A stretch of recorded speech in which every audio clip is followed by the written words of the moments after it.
Hello everyone, exam वारी में आप सभी का स्वागत है।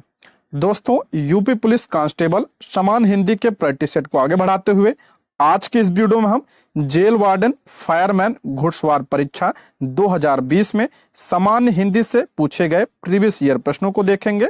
दोस्तों, यह परीक्षा 19/12/2020 को हुई थी और ये शिफ्ट 1 का प्रश्न है। और इसके पहले की वीडियो में हम जो 20 तारीख को परीक्षा हुई थी उसके प्रश्नों को हम कर चुके हैं। अगर आपने वो वीडियो नहीं देखी है तो प्लीज चैनल पर जाके देख सकते हैं।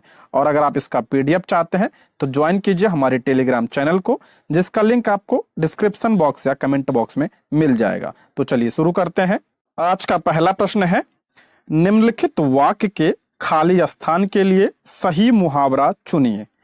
बूढ़ी औरत ने कपड़े मांगे और मालिक ने मना कर दिया, तभी किसी ने कहा डैश। यहाँ पे कौन सा मुहावरा होगा? तो ऑप्शन ए इसका राइट आंसर हो जाएगा, इन तिलों में तेल नहीं। बूढ़ी औरत ने कपड़े मांगे और मालिक ने मना कर दिया, तभी किसी ने कहा इन तिलों में तेल नहीं। इसका अर्थ क्या होता है? कंजूस व्यक्ति से कुछ नहीं प्राप्त हो सकता है, यानी कंजूसों से कुछ नहीं प्राप्त हो सकता है, इसका अर्थ होता है। ठीक है। बात करें अगर हम कंगाली में आटा गीला होना, ये भी मुहावरा है। इसका अर्थ क्या होता है? गरीबी में और कष्ट आना। और सर सलामत तो पगड़ी हजार, इसका अर्थ क्या होता है? जिंदगी है तो बहुत कुछ मिलेगा। और घर की मुर्गी दाल बराबर, इस मुहावरे का अर्थ क्या होता है? आसानी से मिली वस्तु का महत्व ना होना। ये भी आप ध्यान रखिएगा। ठीक है।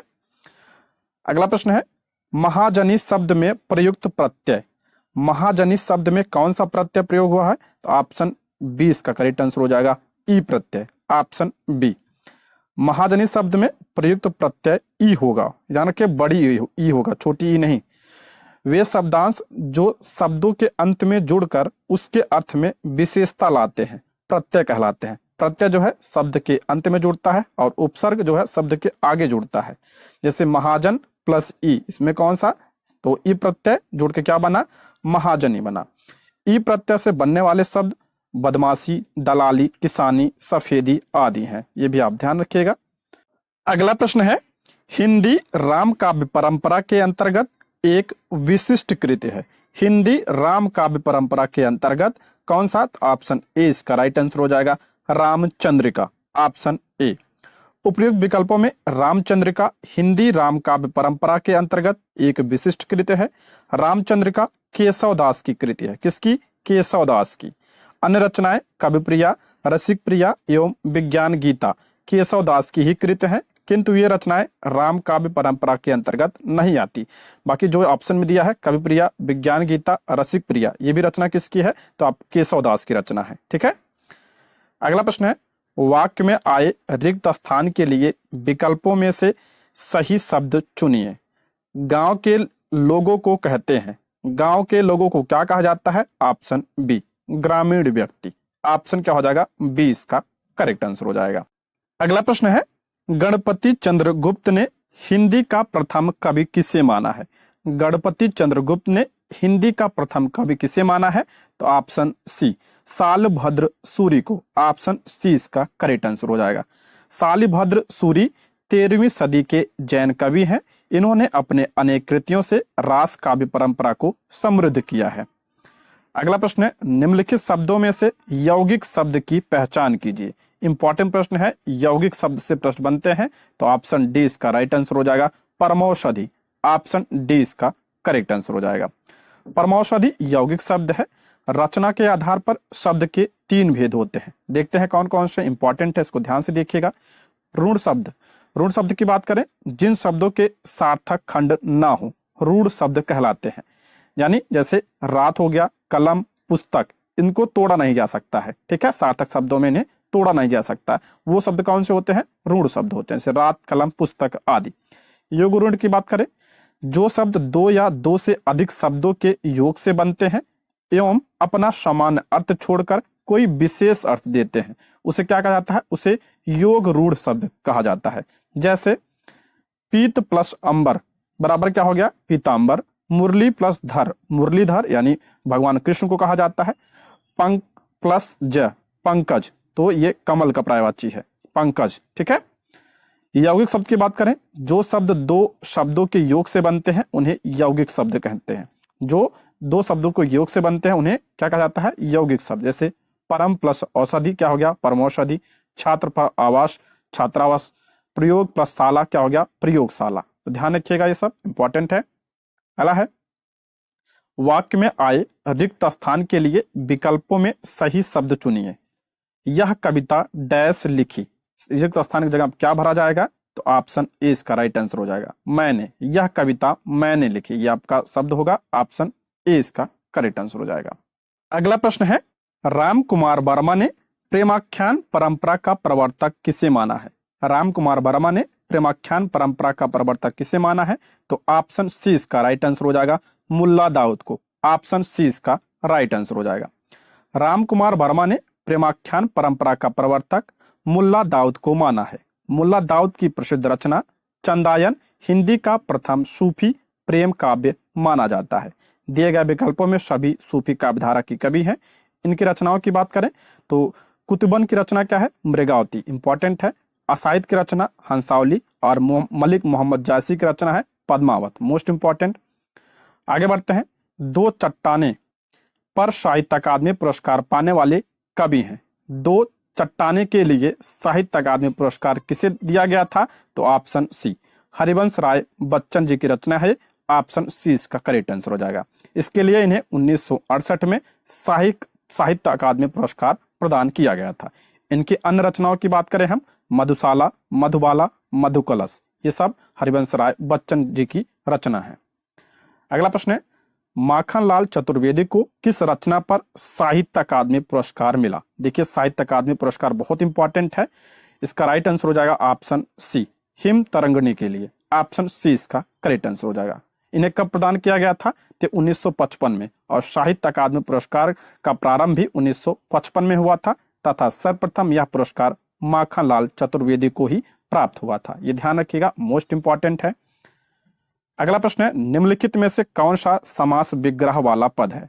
समास विग्रह वाला पद कौन सा है, ऑप्शन बी कार्य में दक्ष, ऑप्शन बी इसका राइट आंसर हो जाएगा। उपयुक्त विकल्पों में कार्य में दक्ष समास विग्रह पद है, जिसका समासिक पद होता है कार्य दक्ष। शेष दिए गए विकल्प समास विग्रह का पद नहीं है बल्कि समासिक पद है। कार्य में दक्ष, कार्य दक्ष, इसमें कौन सा समास है, तत्पुरुष समास है, ये ध्यान रखिएगा, इंपॉर्टेंट है। अगला प्रश्न है, निम्नलिखित में से समासिक पद चुनिए। समासिक पद कौन सा है, वायुवेग, ऑप्शन ए इसका करेक्ट आंसर हो जाएगा। इसमें कौन सा समास है, कर्मधारय समास है। जिस समासिक पद का उत्तर पद प्रधान होता है और पूर्व पद में उपमान और उपमेय अथवा विशेषण और विशेष संबंध हो, कर्मधारय समास कहलाता है। जैसे श्वेत पत्र, श्वेत पत्र, श्वेत है जो पत्र, इसमें आपका जो है पहला पद क्या होता है, ये आपका प्रधान होता है। महाजन, महान है जो जन। वायुवेग, वायु के समान वेग, पहला पद प्रधान। अगला प्रश्न है, उद्घाटन का संधि विच्छेद है। उद्घाटन का संधि विच्छेद क्या होगा, ऑप्शन बी उत प्लस घाटन, ये इंपॉर्टेंट है, ऑप्शन बी इसका राइट आंसर हो जाएगा। और इसमें कौन सी संधि है, तो इसमें आप व्यंजन संधि है। यदि का, च, ट, त, प के बाद किसी वर्ग का तृतीय या चतुर्थ वर्ण आए अथवा या, रा, ला, वा या कोई असमान स्वर आए तो का, च, ट, त, प के स्थान पर अपने ही वर्ग का तीसरा वर्ण हो जाता है। जैसे हम बात करें उद्घाटन की, तो इसमें क्या हुआ, ता के बाद जैसे का, च, ट, त, प के बाद किसी वर्ग का तीसरा या चतुर्थ वर्ण आए, तो यहाँ पे कौन सा आ रहा है, चौथा वर्ण आ रहा है, तो इसके स्थान पर तीसरा वर्ण हो जाता है। तो ता, था, दा, ये आ गया उद्घाटन, ठीक है। और सत प्लस वाणी सदवाणी हो गया, ठीक है। अगला प्रश्न है, भारत के उच्चतम न्यायालय अथवा तथा उच्च न्यायालयों की भाषा संबंधी निर्देश किस अनुच्छेद में दिया गया है। उच्चतम न्यायालय यानी सुप्रीम कोर्ट और हाई कोर्ट की भाषा संबंधी निर्देश किस अनुच्छेद में, तो ऑप्शन सी अनुच्छेद 348 में, ऑप्शन सी इसका करेक्ट आंसर हो जाएगा। अगला प्रश्न है, प्रभु जी तुम चंदन हम पानी, पंक्ति किस कवि की है। प्रभु जी तुम चंदन हम पानी, ये किसकी है, तो इसका राइट आंसर हो जाएगा ऑप्शन बी रैदास की ये रचना, ऑप्शन बी इसका राइट आंसर हो जाएगा। प्रभु जी तुम चंदन हम पानी पंक्ति संत काव्यधारा के प्रमुख कवि रैदास द्वारा रचित है। संत कुलभूषण कवि रैदास का जन्म काशी में चर्म कर्व कुल में हुआ था। इनकी रचनाओं को आदि गुरु ग्रंथ साहिब में संकलित किया गया है। रैदास गुरु रामानंद के शिष्य थे तथा प्रसिद्ध कृष्ण भक्त काव्यधारा की कवयित्री मीराबाई के गुरु माने जाते हैं। अगला प्रश्न है, निम्नलिखित में से किस शब्द का वचन एक सा नहीं रहता है? एक सा नहीं रहता है, किस शब्द का वचन? तो ऑप्शन ए बेटा। दिए गए विकल्पों में बेटा शब्द का वचन एक सा नहीं रहता है, बेटा का बहुवचन बेटे होता है, विकल्प में दिए गए अन्य शब्द एक जैसे रहते हैं, जैसे चाचा, काका, फूफा, इनका जो है क्या होता है, बहुवचन नहीं होता है। अगला प्रश्न है, मैं घर जाता हूं, इस वाक्य में सहायक क्रिया कौन सी है? मैं घर जाता हूं में सहायक क्रिया कौन सी है? ऑप्शन सी इसका राइट आंसर हो जाएगा हूं। मैं घर जाता हूं, इस वाक्य में हूं जो है सहायक क्रिया है। मुख्य क्रिया की सहायता करने वाली क्रिया को क्या कहा जाता है? सहायक क्रिया कहा जाता है। जैसे वह आता है, मैं घर जाता हूं, इनमें आना और जाना मुख्य क्रिया है, आना और जाना मुख्य क्रिया है, तथा है एवं हूं ये क्या है? सहायक क्रिया है, जो मुख्य क्रिया के अर्थ को स्पष्ट और पूरा करती है। अगला प्रश्न है, जहां दो या दो से अधिक धातुओं का प्रयोग साथ साथ किया जाता है वह क्रिया क्या कहलाती है? तो उसे संयुक्त क्रिया कहा जाता है। जहां दो या दो से अधिक धातुओं का प्रयोग साथ साथ किया जाता है वह क्रिया संयुक्त क्रिया कहलाती है। जैसे राधा नाचने लगी, इस वाक्य में नाचना मुख्य क्रिया है तथा लगी रंजक क्रिया है, दोनों मिलकर संयुक्त क्रिया के रूप में नाचना का अर्थ बता रही हैं। ठीक है। अगला प्रश्न है, निम्नलिखित में से सही वाक्य की पहचान कीजिए। सही वाक्य इसमें से कौन सा है? मुझे बहुत आनंद आती है, गलत है। मुझे बहुत आनंद आते हैं, गलत है। मुझे बहुत आनंद आता है, ये आपका सही हो जाएगा। ठीक है, ऑप्शन सी। आप अगर पढ़ेंगे ना खुद ही आपको समझ में आ जाएगा कौन सा शुद्ध है। अगला प्रश्न है, रामविलास शर्मा को साहित्य अकादमी पुरस्कार किस वर्ष प्रदान किया गया? देखिए, साहित्य अकादमी पुरस्कार से फिर प्रश्न आ गया, 3 प्रश्न इसमें आ गए हैं, तो ऑप्शन ए इसका राइट आंसर हो जाएगा। सन 1970 में इन्हें प्रदान किया गया था। रामविलास शर्मा को सन 1970 में साहित्य अकादमी पुरस्कार से सम्मानित किया गया था। इन्हें यह पुरस्कार निराला की साहित्य साधना नाम रचना के लिए प्रदान किया गया था। किसके लिए? इनकी रचना है निराला की साहित्य साधना के लिए यह पुरस्कार इन्हें दिया गया था 1970 में।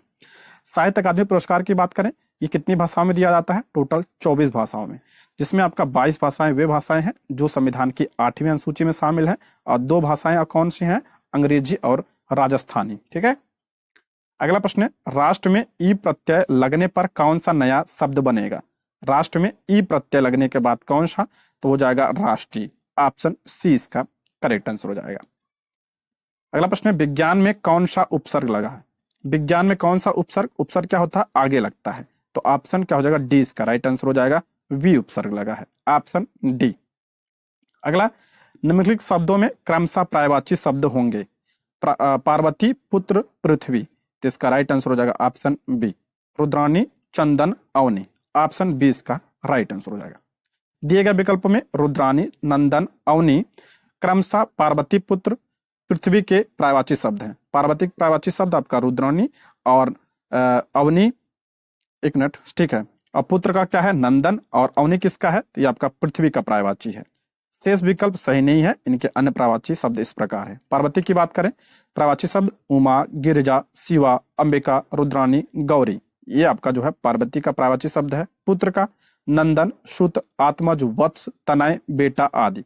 पृथ्वी का धरणी, वसुंधरा, अचला, वसुधा, रत्नगर्भा, ये सब पृथ्वी की पर्यायवाची हैं। पर्यायवाची से शब्द प्रश्न बनते हैं।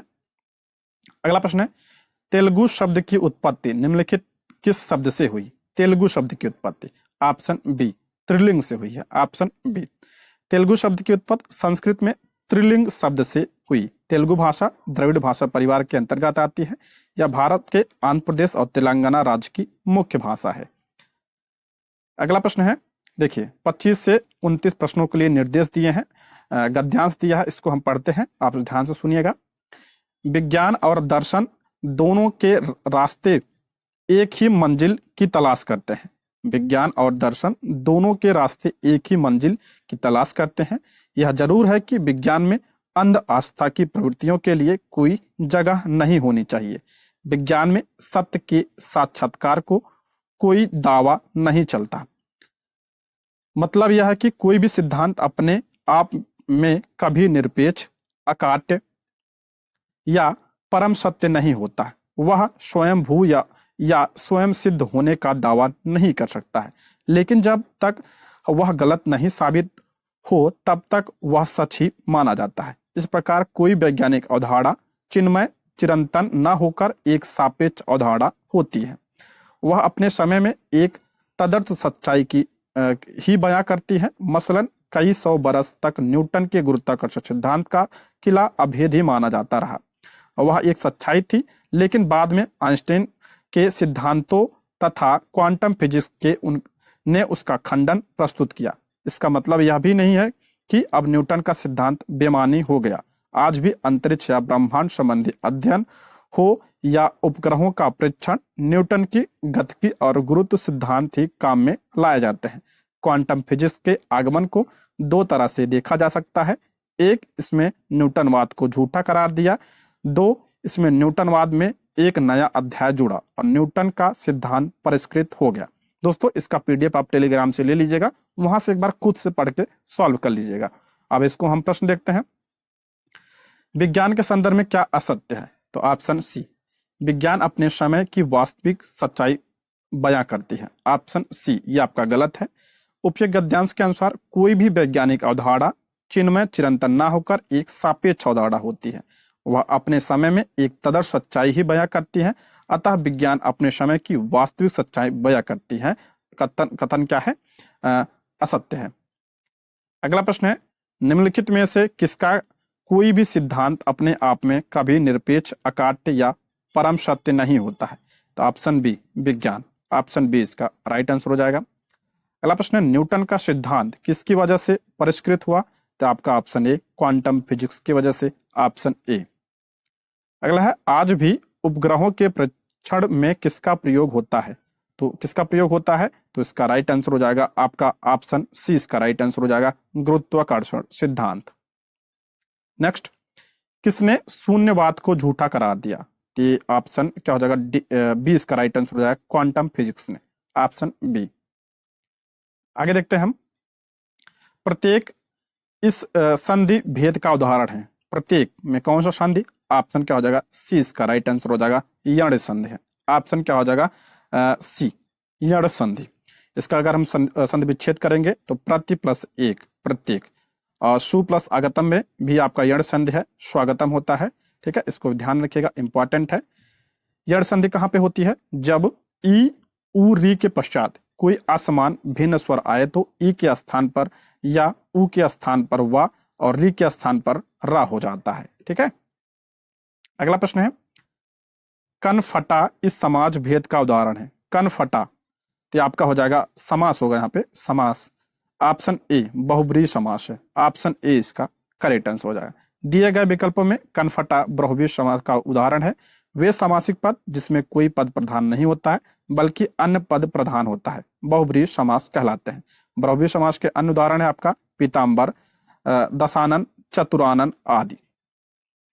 अगला प्रश्न है, रमेश चंद्र शाह को विनायक रचना के लिए सन 2014 में साहित्य अकादमी पुरस्कार से सम्मानित किया गया। इस रचना की विधा है।